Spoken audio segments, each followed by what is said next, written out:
السلام علیکم ورحمۃ اللہ وبرکاتہ۔ بسم اللہ الرحمن الرحیم۔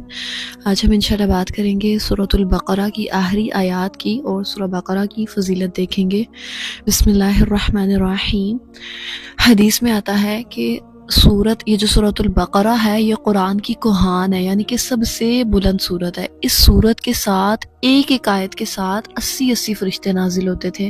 سبحان اللہ۔ عبداللہ بن مسعود رضی اللہ تعالیٰ عنہ کا فرمان ہے کہ جو شخص سورہ بقرہ کی پہلی 4 آیتیں، آیت الکرسی اور پھر اس کے بعد آیت الکرسی کے بعد کی 2 آیتیں اور پھر اس کے بعد آخری 3 آیتیں، ٹوٹل کتنی ہوئی 10 آیتیں، جو شخص ہر رات سونے سے پہلے یہ پڑھے گا، جس رات پڑھے گا اس رات اس کے گھر میں شیطان نہیں جا سکتا، اور مجنون پر پڑھیں تو اس کی دیوانگی ختم ہو جائے گی۔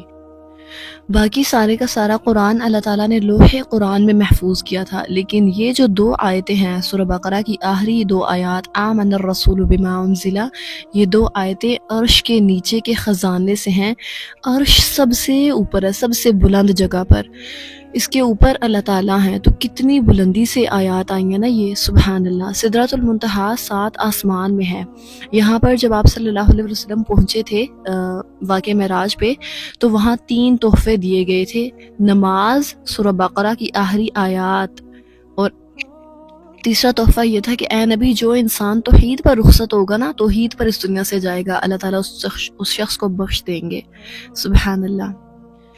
حضرت علی رضی اللہ تعالیٰ عنہ کا خوبصورت قول دیکھیں، وہ فرماتے ہیں کہ میں نہیں جانتا کہ اسلام کے جاننے کے بعد، یعنی کہ کوئی انسان اسلام کو جانتا ہے، اس پر ایمان لاتا ہے، اسلام کے جاننے والوں میں سے کوئی شخص ایسا جو آیت الکرسی اور سورہ بقرہ کی آخری 2 آیات پڑھے بغیر سو جائے، یعنی کہ حسرت کا باعث ہے اگر کوئی شخص اسلام لا چکا ہے، مسلمان ہے، اور وہ سونے سے پہلے سورہ بقرہ کی آخری 2 آیات اور آیت الکرسی نہیں پڑھ کے سوتا۔ تو یہ 2 نور ہیں، سورہ فاتحہ اور سورہ بقرہ کی آخری 2 آیات۔ ٹھیک ہے، آیات کی تفسیر دیکھتے ہیں۔ پہلی آیت ہے اعوذ باللہ من الشیطان الرجیم، آمن الرسول بما انزل الیہ من ربہ والمؤمنون۔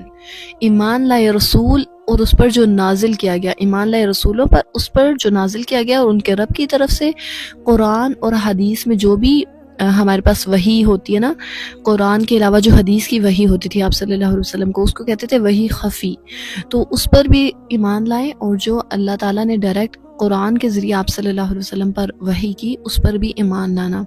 تو سب سے پہلے کون ایمان لایا ہے؟ رسول ایمان لائے ہیں، اور اس کے بعد والمؤمنون، اور مومن بھی ایمان لائے ہیں اس پر جو اللہ نے نازل کیا۔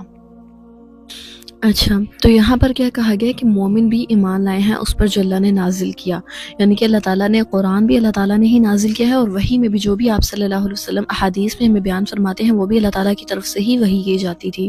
تو حدیث کے منکر کہاں گئے؟ پھر ان کا ایمان اس کا مطلب ہے کہ ادھورا ہے۔ اگر کوئی شخص قرآن کو مانتا لیکن حدیث کو نہیں مانتا تو اس کا ایمان ادھورا ہے۔ ایمان کیا ہوتا ہے؟ تصدیق، قلب سے، زبان سے اقرار، اور اعضاء سے عمل ایمان ہے۔ فار ایگزامپل کہ کوئی شخص آگے کسی کو کہے، کوئی عورت آگے کسی دوسری عورت کو بتائے کہ آندھی طوفان آنے والا ہے تو جلدی سے اپنے کپڑے وغیرہ اگر چھت پہ پھیلائیں یا وہ اتار لو، گروسری وغیرہ سامان وغیرہ لے آؤ، جو بھی ضروری کام ہے مطلب آندھی طوفان سے پہلے کر لو، تو جیسے ہی اس نے سنا وہ فوراً اٹھ کے اپنے کپڑے اتار لے اور سارا کچھ کر لے، بھلے ہی آثار بھی نہ نظر آ رہے ہوں، لیکن وہ اس کی بات پہ ایمان لے آئی، مطلب اس نے دیکھا نہیں، اس نے پہلے سرچ نہیں کیا، اس نے یہ نہیں کہا پہلے بتاؤ یہ کہاں سے آیا، تمہیں کس نے بتایا یہ وہ، اس نے بس اس کی بات سنی اور ایمان لے آئی، مان لیا اور فوراً اٹھ کے عمل شروع کر دیا، اس سے بچنے کے لیے اقدامات کیے۔ اور ہم لوگ کہتے تو ہیں کہ ہم ایمان لائے، جنت حق ہے، جہنم حق ہے، لیکن ہمارے عمل سے واضح نہیں ہوتا کہ ہم سچ میں ایمان لائے ہیں۔ ہم کہتے ہیں ایمان ہے لیکن دل میں ہے، ہم بیٹھ جاتے ہیں بس، تو یہ صحیح نہیں ہے۔ ایمان لانا ہے تو آپ کے عمل میں بھی نظر آنا چاہیے کہ آپ ایمان لائے ہیں، اور ایمان چیز ہی ایسی ہے کہ جس کے اندر آ جاتا ہے نا پھر اس کے بعد وہ بندہ سکون سے نہیں بیٹھ سکتا۔ لیکن یہ کیسا ایمان ہے کہ آپ کہیں کہ دل میں ایمان ہے، ایمان نظر نہیں آتا۔ ایمان ہی تو نظر آتا ہے۔ جب حضرت موسیٰ علیہ السلام کے سامنے جو تھے جادوگر، وہ لوگ جب ایمان لے آئے تھے تو سجدے میں گر گئے تھے، اور فرعون نے کہا کہ تم لوگ میری اجازت کے بغیر یہ کیسے سجدہ کر رہے ہو، اور انہوں نے کہا کہ ہم موسیٰ اور ہارون کے رب پر ایمان لائے، اور اس کے بعد اس نے کہا کہ میں تم لوگ کے ہاتھ اور پیر کاٹ دوں گا، انہوں نے کہا کاٹ دو، مطلب ہمیں اب کوئی فرق نہیں پڑتا، ہم جان گئے کہ ہمارا اللہ کون ہے۔ سبحان اللہ۔ جب انسان ایمان لے آتا ہے نا تو وہ بدل جاتا ہے، فوراً اس کا عمل بدل جاتا ہے، اس کے ہوش حواس بدل جاتے ہیں، اس کا دیکھنے کا نظریہ بدل جاتا ہے۔ اور ہم لوگ بورن مسلم اور کیا کرتے ہیں، ایک مومن جو ہوتا ہے نا وہ اپنے مالک کی اطاعت کرتا ہے، کافر نہیں کرتا۔ مسلمان اور کافر دونوں کے پاس علم برابر نہیں ہے، دونوں کا ایمان کافر جس پر ایمان رکھتا ہے وہ اپنے بھگوانوں پر جو بھی، وہ دونوں برابر کبھی بھی نہیں ہو سکتے۔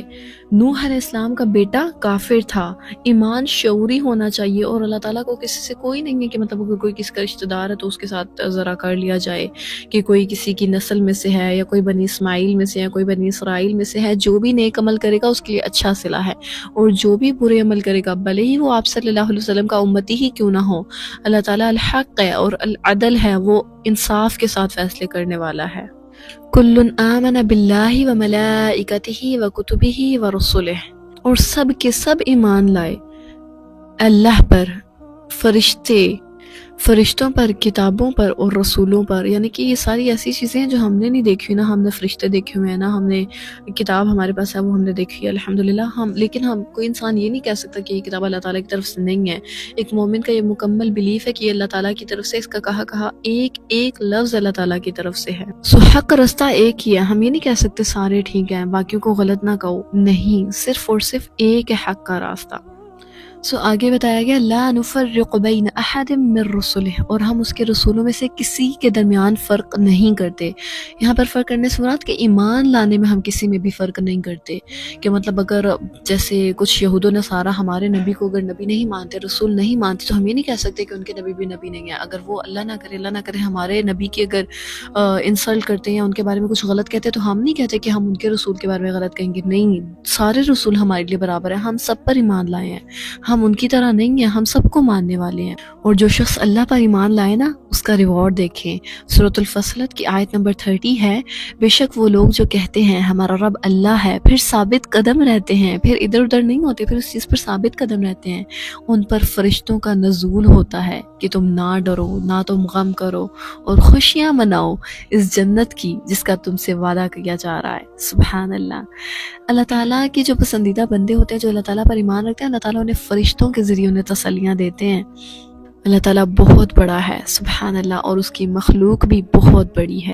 وَقَالُوا سَمِعْنَا وَأَطَعْنَا، جب آپ نے مان لیا کہ آپ اللہ پر رسول لائے، رسولوں پر ایمان لائے، آپ نے ہر کام مطلب کر لیا، ٹھیک ہے، الحمدللہ آپ ایمان لے آئے، اس کے بعد ایک مومن کا کیا کام بنتا ہے؟ وہ کیا کہے؟ وہ کہے سمعنا وَأَطَعْنَا، کہ ہم نے سن لیا اور ہم نے مان لیا۔ آج کل لوگ کیا کرتے ہیں، نہیں مجھے نا یہ قرآن کی باتیں بتاؤ، اگر سن لیا تو عمل کرنا پڑے گا۔ یہ آپ بہانے کس کو دے رہے ہیں؟ کہ مطلب اللہ تعالیٰ کو یہ نہیں پتا کہ آپ کے پاس وقت ہے، آپ علم لے سکتے ہیں، اللہ تعالیٰ نے آپ کو طاقت دی ہوئی ہے، ہاتھ پیر کان سب کچھ ہیں، لیکن پھر بھی آپ نہیں سنتے، آپ سننے کی طرف آتے ہی نہیں ہیں، اور صاف صاف آپ کی نیت آپ بول کے کہہ رہی ہیں کہ خیر اگر بولے نہ بھی، اگر دل میں بھی ہونا یہ بات کہ اگر سن لیا تو عمل کرنا پڑے گا، تو اللہ تعالیٰ کو تو یہ بھی پتا کہ آپ سن کیوں نہیں رہے، تو یہ تو پھر ڈبل گناہ ہے کہ آپ سننا بھی نہیں چاہ رہے۔ تو اگر سنا ہوگا، تھوڑا بہت عقل ہوگی، پتہ ہوگا، تو جب اللہ تعالیٰ نے توفیق دی آپ ہدایت کی طرف آ جائیں گے، لیکن آج تو لوگ سننا ہی پسند نہیں کرتے۔ اور قیامت کے دن لوگ کیا کہیں گے؟ کاش کہ ہم سن لیتے، سمجھ لیتے تو ہم عقل سے کام لیتے، کاش ہم نے سن لیا ہوتا۔ اس دن وہ آرزویں کر رہے ہوں گے کہ کم از کم ہم نے اللہ اور اس کے رسول کی بات سن تو لی ہوتی۔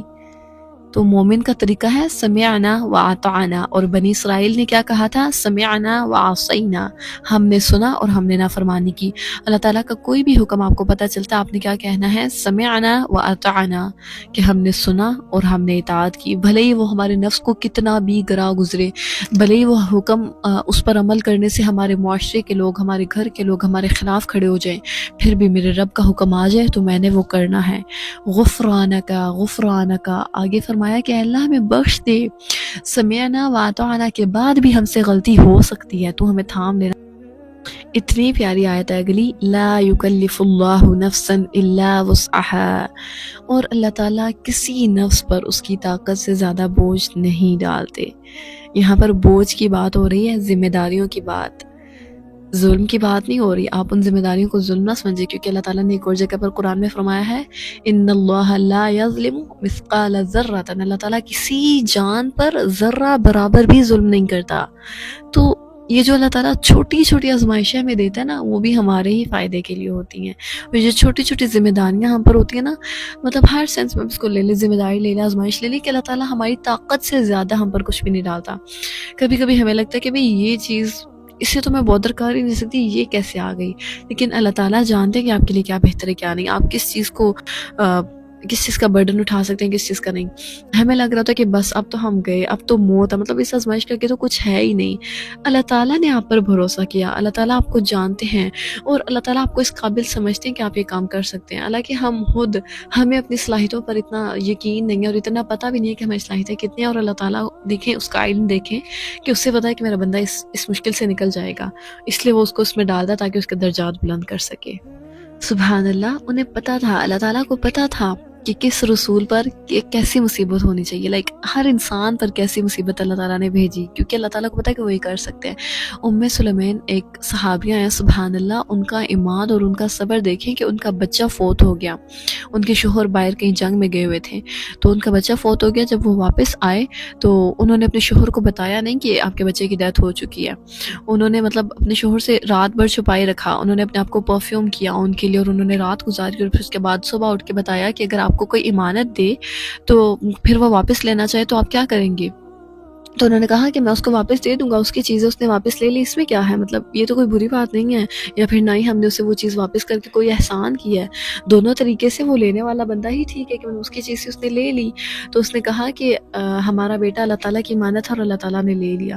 سبحان اللہ. انہوں نے اس طریقے سے اپنے شوہر کو بتایا کہ اللہ تعالیٰ نے ہمارا بیٹا لے لیا ہے. عورتیں کتنا روتی ہیں اگر اس کی اولاد کو کچھ بھی ہو جائے تو، اور ان کا صبر دیکھیں.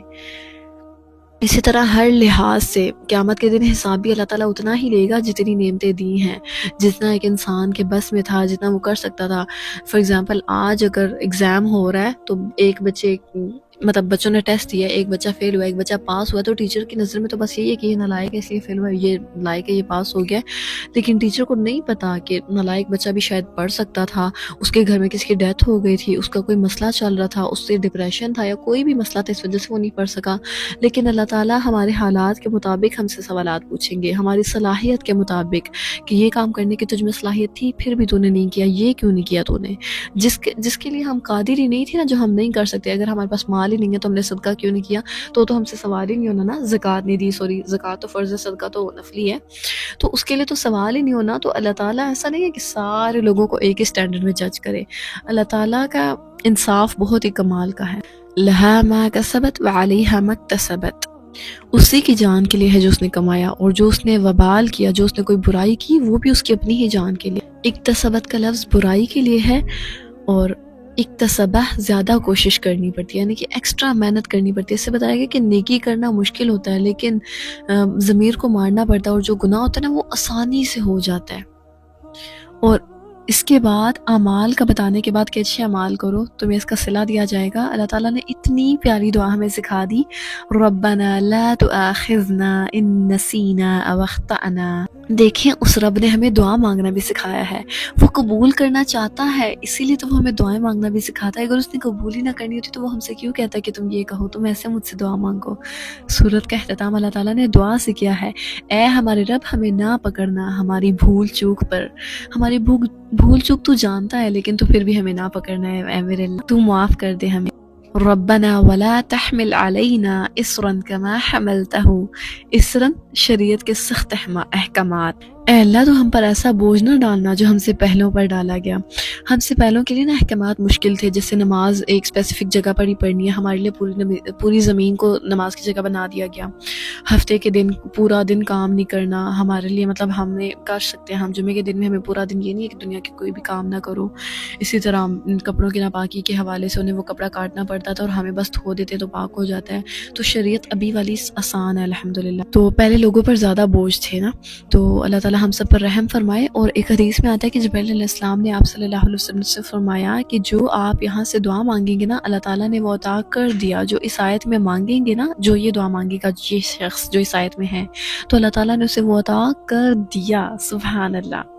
وَاعْفُ عَنَّا وَاغْفِرْ لَنَا وَارْحَمْنَا. اے اللہ تو ہمیں بخش دے، تو ہماری مغفرت فرما دے، تو ہم پر رحم فرما۔ سبحان اللہ، کتنی پیاری دعا، اور ہم کا سگارا کہ صرف اپنے لیے نہیں دعا مانگ رہے، ہم اپنے تمام مومن بھائیوں کے لیے مانگ رہے ہیں۔